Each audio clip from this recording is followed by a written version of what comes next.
যেই ব্যক্তির দিনদারি বেশি তার জীবনে পরীক্ষাও, আল্লাহ যারে পছন্দ করে বেশি তার জীবনে পরীক্ষাও। নমরুদ বলল, ইব্রাহিম ঈমান ছেড়ে দাও, তাহলে জানে বেঁচে যাবা, নাইলে আগুনে ফেলবো। সাইয়েদনা ইব্রাহিমের এক কথা, জীবন যাবে কিন্তু ঈমান যাবে।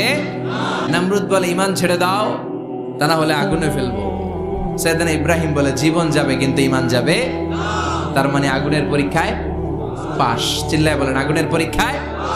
পরীক্ষা নাম্বার 2, একটার পর একটা পরীক্ষা নিতে আল্লাহ শুরু করলেন। আল্লাহ বললেন, ইব্রাহিম যাও, কলিজার টুকরা সন্তানকে আর হাজারকে মক্কার ধুধু প্রান্তরে ফেলে দিয়ে আসো।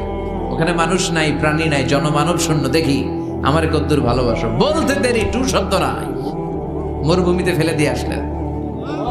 তার মানে পরীক্ষা নাম্বার 2তেও, কথা বলেন, 2তেও।